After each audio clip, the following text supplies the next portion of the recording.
Salve, contabilista! E aí, como é que está? Bom, vamos começar mais uma semana de conteúdo técnico e agora vamos falar sobre a primeira etapa quando você vai fazer os seus serviços de assessoria empresarial, que é basicamente a abertura de empresa ou a formalização de um CNPJ, ou seja, dar vida, dar nascimento a uma pessoa jurídica, certo? Então, eu vou colocar uma série de vídeos aqui onde a gente vai conversar sobre as etapas de formalização de CNPJ, certo? Bom, inicialmente, o que você tem que entender sobre essa questão de abertura ou formalização de CNPJ? Esse é um serviço que você pode estar oferecendo para um cliente que vai se tornar o seu cliente mensal, né, o seu cliente com assessoria fixa, ou pode ser feito de forma esporádica. Tipo, aparece uma pessoa para você, um cliente que quer que você apenas abra a empresa. Só isso, tá? Claro que isso serve como uma ponte para você conseguir já formalizar também um contrato de prestação de serviço, certo? Mas focando no serviço de abertura em si, nós temos que entender como é o processo para chegar até a entrega desse CNPJ para o seu cliente, dessa abertura feita com sucesso. Então, o primeiro ponto que eu quero abordar aqui nesse vídeo é a conversa preliminar com o seu cliente, certo? Que isso é muito importante, porque nós temos a etapa de entender o que o cliente quer, né, com essa formalização, o que ele pensa, tirar as dúvidas também, que muitas das vezes você vai ter clientes que entendem bastante da vida empresarial, de tudo aquilo que rege, né, a atividade empresarial, e também clientes que não têm conhecimento nenhum. Só tem a ideia de que querem ser empresários, querem abrir uma empresa, querem ganhar dinheiro com a sua atividade. É só isso que eles entendem.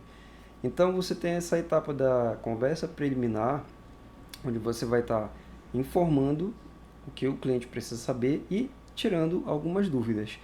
E nesse meio, você tem que ter alguns conhecimentos já na ponta da língua, conhecimentos importantes que vão ser chave para essa abertura, tá? Inicialmente, você tem que saber o quê? Qual o ramo de atividade dessa empresa. Se vai ser dentre as três principais. Se vai ser comércio, indústria ou prestação de serviço, tá? É importante saber o que o cliente quer fazer. Ele quer abrir um comércio para vender mercadorias na sua cidade, na sua rua? Ou ele quer, de repente, criar uma fábrica para poder pegar os insumos, construir e entregar para a sociedade um produto novo? Ou ele só quer mesmo utilizar as suas habilidades, utilizar a prestação de serviços para a sua empresa, certo?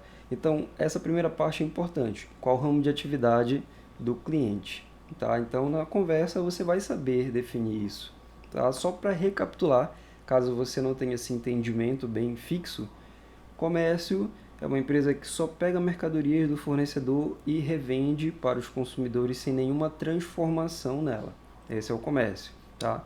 Aí o comerciante ele inclui uma margem de lucro em cima do preço e é com isso que ele ganha dinheiro. Indústria, a empresa vai pegar insumos, matérias-primas, vai colocar a mão de obra, enfim, e vai transformar tudo aquilo em um produto novo e entregar para o consumidor final, certo?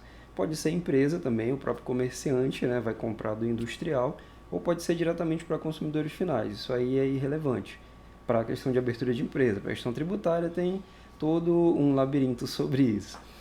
Então, a indústria fabrica e entrega para o mercado um produto novo. Já a prestação de serviço é apenas uma solução de problemas, os diversos problemas, né, diversas necessidades que as pessoas têm, através de habilidades que são do próprio empreendedor ou da empresa dele. Por exemplo, uma empresa de pintura, um escritório de contabilidade, um escritório de advocacia, são exemplos de prestação de serviço, ok? Então, tem que verificar inicialmente qual o ramo de atividade do cliente, indústria, comércio ou serviço. Identificado isso, aí começa a parte um pouco mais técnica. Por exemplo, o que o cliente quer fazer especificamente?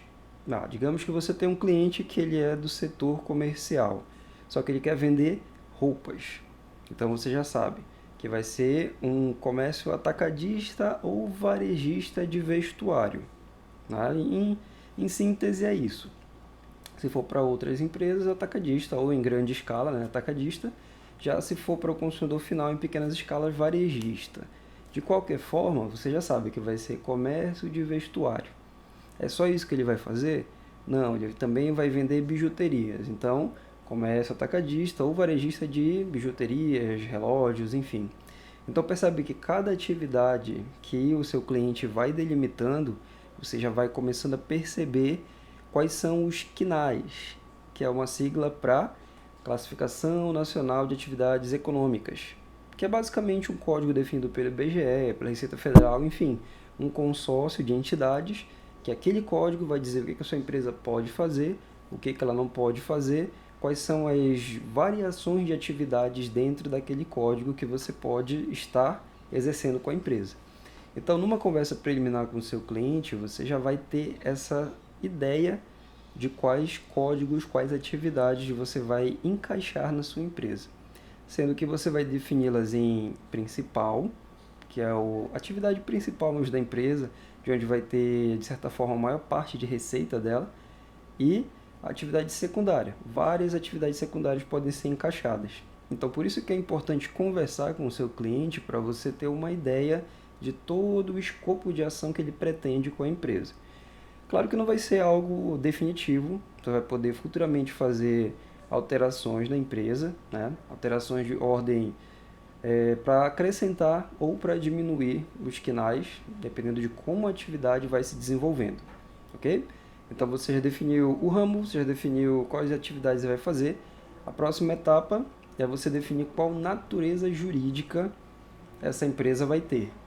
A natureza jurídica você pode entender como o conjunto de regras que vai delimitar aquela empresa, aquele CNPJ. Regras jurídicas, por isso natureza jurídica, certo? Basicamente você vai ter para a maioria das aberturas que você vai fazer, vai ter duas naturezas jurídicas, que vai ser empresário individual e sociedade empresária limitada. Aqui pode entrar a unipessoal também, que é uma limitada de qualquer forma. Então o que você tem que entender sobre esses dois tipos de natureza jurídica? O empresário individual é aquela pessoa física que vai exercer de forma individual tanto a administração quanto a própria atividade da empresa, sendo que não vai ter a diferenciação patrimonial, certo? É uma pessoa física que tem cadastro como pessoa jurídica, né? Não é necessariamente uma pessoa jurídica realmente falando, apesar de ter CNPJ, certo? Então aqui pode entrar a questão da pessoa que vai fazer a sua prestação de serviço, vai ter o seu comércio, ele vai ser o titular direto pelo CNPJ. Só que não vai ter essa diferenciação patrimonial, ou seja, num processo de falência, recuperação judicial, de repente, não existe bem da empresa e bem do sócio.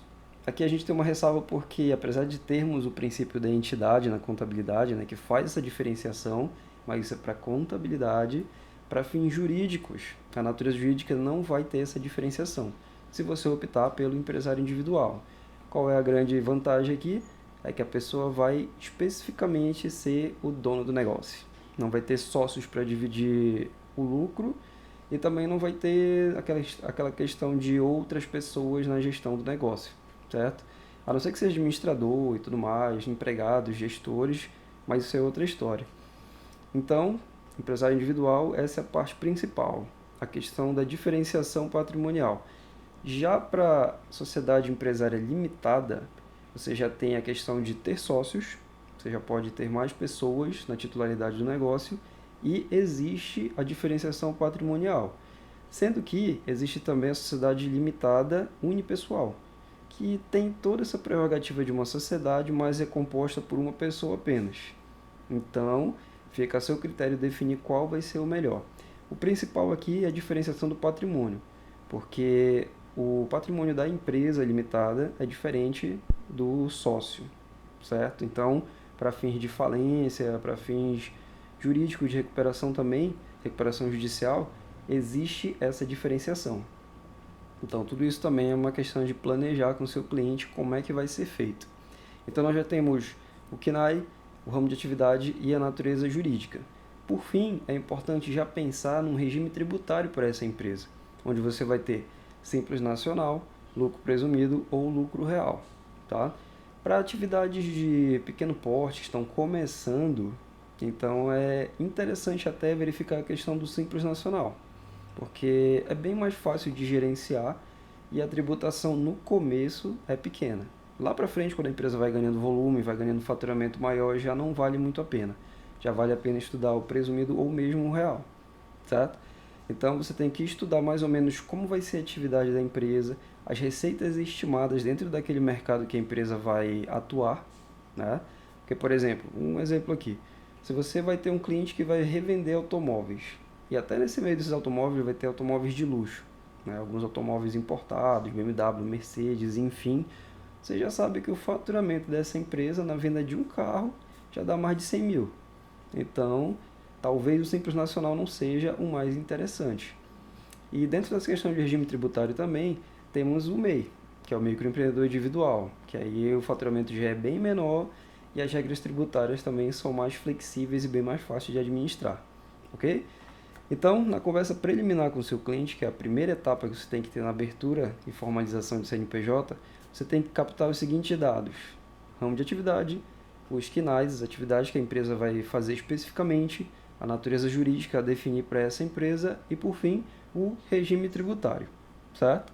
Ainda entra mais uma questão que se vai haver ou não funcionários nessa empresa, tá? Que aí você já consegue definir também dentro da sua assessoria o escopo das rotinas trabalhistas que você vai oferecer para o seu cliente, certo?